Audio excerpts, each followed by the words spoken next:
Hi, everyone. So I'm going to talk about the parallel repetition of entangled games. And this is joint work with Mohammed Bavarian and Thomas Vidic. So let me give you some higher level context for what I'm going to talk about. So our paper is sort of at the intersection of two very fundamental ideas, one that comes from theoretical computer science called interactive proofs, and one from quantum physics called Bell's theorem. So what are these things? Well, interactive proofs, as we all know, it's about this, what happens when you take a limited verifier, say limited computationally, interacting with some powerful provers. And it turns out that in this setting, you can actually perform some very difficult tasks in a provable manner. And this concept of interactive proofs is hugely important in cryptography and complexity theory. And now we combine this with Bell's theorem, which says that you can actually statistically distinguish between classical correlations and correlations that arise from quantum entanglement. Okay. And when you combine these two concepts, you get something that's called entangled games. And over the last 10 years or so, it's been a very interesting intersection of these two fields, and they've led to things about proof systems with entangled provers, certifiable randomness expansion, verifiable quantum computation, and many more things. So let me give you an example of an entangled game. So if you haven't seen this before, it's a very nice game. It's called the CHSH game. And the setup is that we have a referee here interacting with two players, Alice and Bob. And Alice and Bob can't communicate with each other. So what the referee does is sample two bits X and Y that are uniform and sends them to the two players. Okay? And the two players have to respond with two bits, A and B, and the referee will check whether the parity of the bits A and B is equal to the AND of X and Y. Okay? So what's the maximum winning probability of these two players? So it's not too hard to see that the best they can do is to win with probability 3/4. And here we assume that the players are classical, meaning that they might use some randomized strategy. But it turns out that if you allow these players to share quantum entanglement, they can actually do better. They can win with probability strictly greater than 3/4. They can win with probability about 85%. And so we'll call this maximum success probability of the CHSH game as the value. And when you give them quantum power, we call this the entangled value of the CHSH game. And one way of stating Bell's theorem, if you've heard of that before, is that the entangled value of this game is strictly greater than the classical value, which tells you that quantum mechanics or quantum entanglement gives you extra power in winning these types of games. More generally, we can consider what happens if the referee can sample questions from some arbitrary joint distribution pi and checks if they win according to some predicate v that depends on their questions and answers. Okay. And given a game G, you can talk about the value of the game G or the entangled value of this game G. Okay. So now let's turn to the parallel repetition of such games. So this is an operation where you take one game and you just try to construct a new game out of it that is in some sense harder. So how do we perform this transformation? Well, what the referee will do is instead of sampling one question pair, it samples n independent question pairs. Okay? And here it'll send all the X questions to Alice and all the Y questions to Bob. And they get to see all the questions simultaneously. And they have to produce all their answers for each of these rounds simultaneously. And they win this repeated game if they satisfy the predicate in all the coordinates. Okay. So here's a basic question. Well, we created this new game. We call it G to the N. So if you know that the maximum success probability in the original game was some value, say like 0.99, what's their success probability in this repeated game? Right? And you'd hope that the value of this repeated game is actually much smaller, something like 0.99 to the n. And then you say repeated because it's done n times, or simultaneously they send all the n bits? Right, so it's repeated because it's done n times, but it's called parallel repetition because they see it all at the same. Yeah, exactly. Right. So it's this. The fact that it's done simultaneously is what makes this an interesting question, because unlike the case where you ask these questions, one right after another, it's not true that the value of this repeated game is simply the original value raised to the nth power. Okay. So for example, this CHSH game, which we just saw, if you take its original value, raise it to the nth power, it's 0.75 raised to the n. But actually, if you repeat it n times, there is some strategy that allows them to win strictly greater than this. They can win with probably 0.809 raised to the n. Okay, so it turns out that giving them all the questions at the same time, even though these questions were all sampled independently, gives them sort of an additional ability to play better than what you might expect. So what's the true answer? If we have these strange strategies that can do better, but the true answer is not too far off from your intuition. So in 1995, Ron Ross proved this theorem called the parallel repetition theorem, which says that if you started with a game whose value was 1 minus epsilon, then the value of its parallel repetition is something like 1 minus epsilon raised to the 32 raised to the n. Okay? So in some sense, the value of this repeated game does decay exponentially, although at some non-trivial rate. It takes a while for the decay to kick in. And this theorem is extremely important in complexity theory. It's used as a hardness amplification tool for things in probabilistically checkable proofs, hardness of approximation, communication complexity. And its proof is rather non-trivial. So that was Raz's theorem, but his theorem applies to the classical value. So here the players are assumed to be using classical strategies. And now let's try to think about what happens when we consider what if the players share quantum entanglement? Is there an analogous theorem? So what about the entangled players case? Is it true that the entangled value of this repeated game also goes to 0 exponentially fast if you know that the entangled value of the original game was less than 1? Okay. So this is still an open question.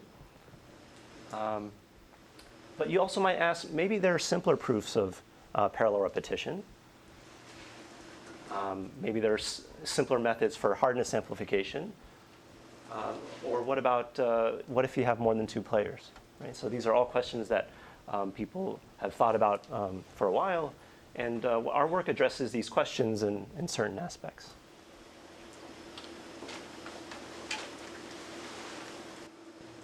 So the starting point of our work is we revisit an old idea, which is maybe it's not necessary to analyze the parallel repetition of a game per se. I mean, it's a very nice operation. You repeat it n times in parallel.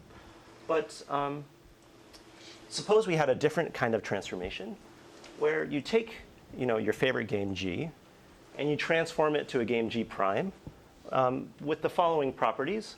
This transformation is efficient. I mean, that's something you might like. And it's value preserving. So you've kind of converted this game to an equivalent one. So it's value preserving in the sense that the value of this new game in both the classical and the quantum settings are the same.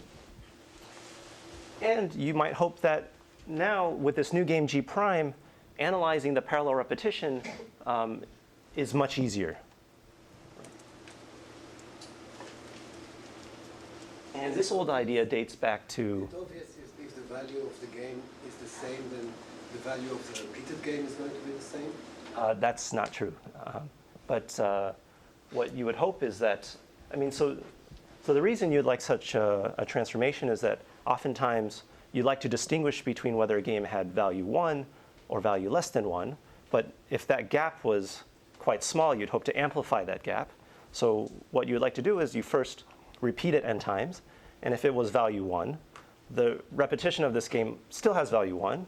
But then if it were the other case, its new value is much less than 1, so it's much easier to distinguish. So you just care about amplifying the gap.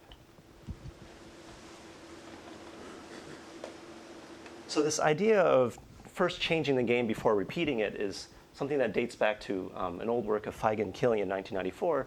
They were thinking about this parallel repetition problem in the classical case, and this was before Raz's theorem.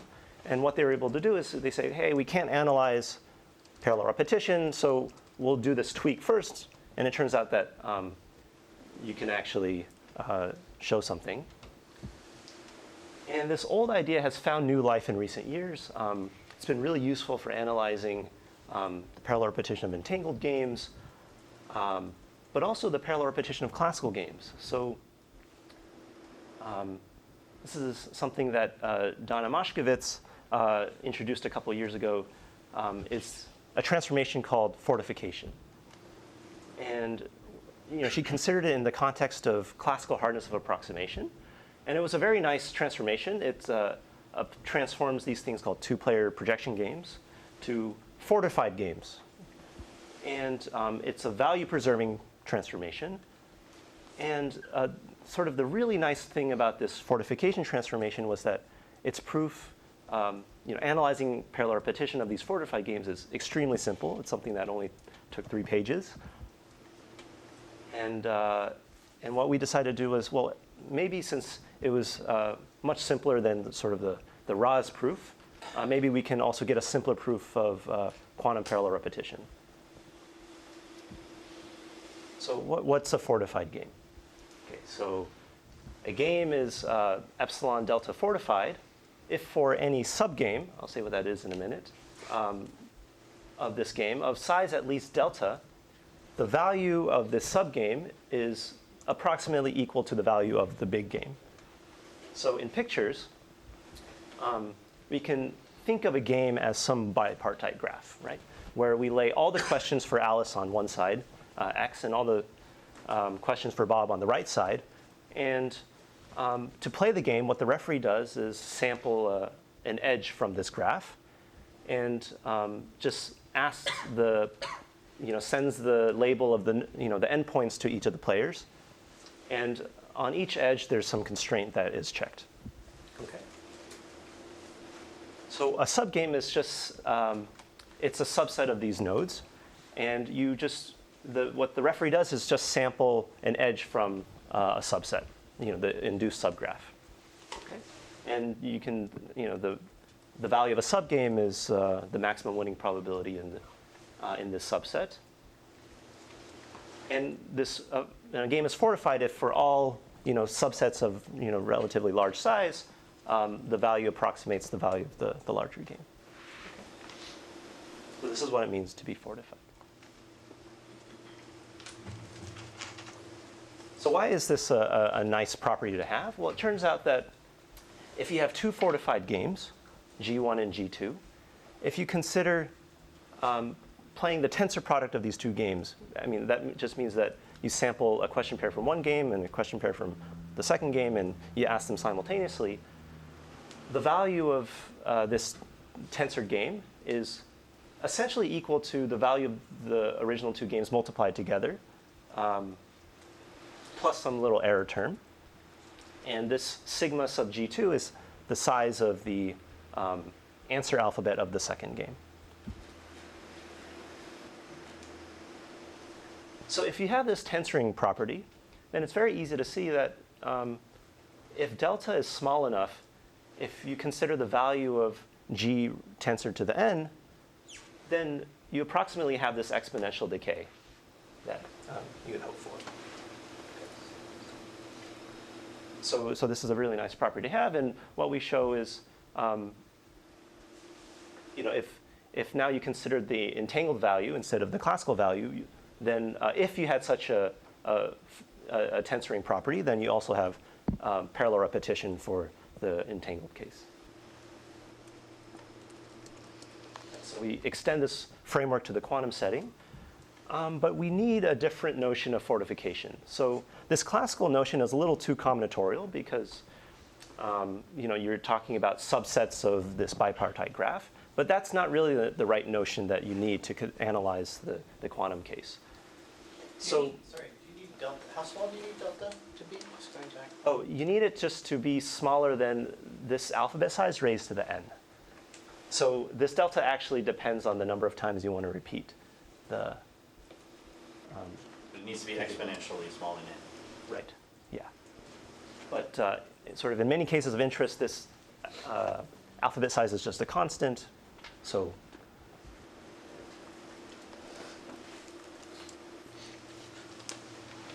So let me give you an explanation of why, what is the connection between this fortification property and why does it lead to this nice tensoring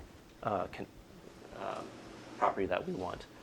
Well, if you want to look at the winning probability of the two games simultaneously, you can express it as a conditional, the product of winning the first game times the probability that you win the second game conditioned on the first.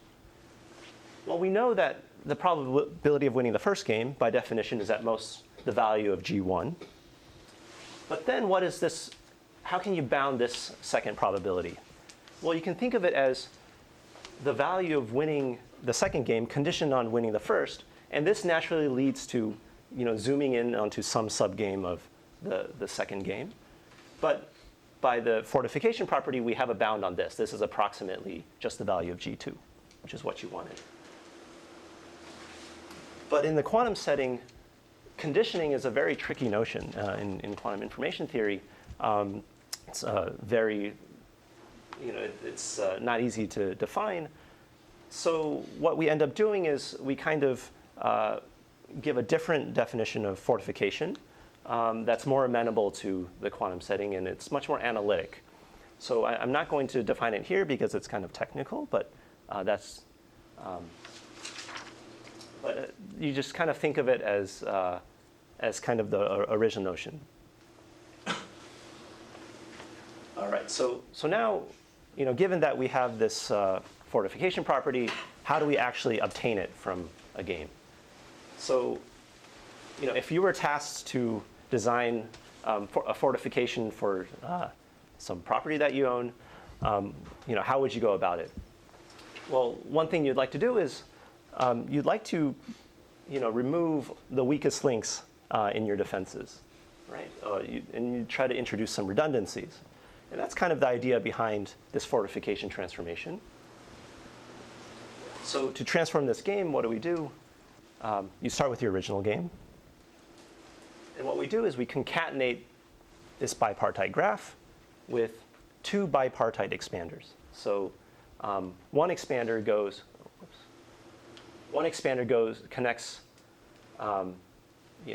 x to some new set of nodes x prime. So it's an expander between here. And here we introduce another expander. And to play this new game G prime, what the referee first does is sample a question from the original game. Okay, so it's an edge x, y here. And then it looks at a uniformly random neighbor of these two endpoints in the concatenated graph. Okay, so here's a neighbor x prime and y prime.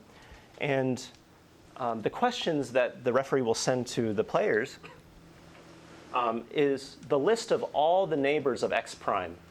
So all the neighbors of x prime will go to Alice, and all the neighbors of y prime will go to Bob. Okay? And what they're supposed to do is respond with answers for all these neighbors. Okay? So in this case, the two neighbors are here and here. So Alice will see these two questions, and Bob will see these two questions. And the idea is that Alice doesn't really know what was the original true question. I mean, this was the original true question, but she can't tell if it came from this one or this one. And this is very helpful for us. So the intuition is just trying to, you want to confuse the players about what constraint they're trying to satisfy. And when you do this when you perform this concatenation operation with good enough expanders, you obtain the fortification property. Why is that? Well, if you take a delta size subgame of G prime, this concatenated game, that means that you have a delta fraction of nodes here. And if you look at a delta fraction, how many possible neighbors does it reach? And because we have a very good expander, the nodes in the original game that it reaches is essentially the entire original game. So you've kind of, you're essentially, if you're only looking at a delta fraction here, you're still asking questions that correspond to the entire original game. How does it? You have 1 more minute. Okay. So that's essentially it. This concatenation operation gives us a quantumly fortified game. There's a caveat. You have to tweak this concatenation operation a little bit to make it work with quantum questions. Yeah, so that's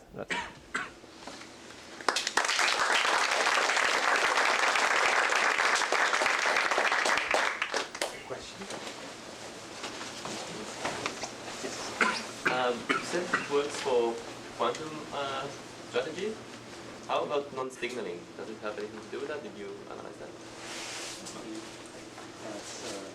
I don't think it works for non-signaling strategies.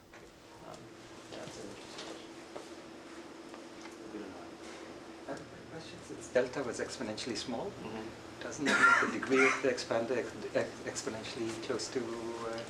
Right, so it does increase the degree, but if the output alphabet size of the original game is small, then usually it's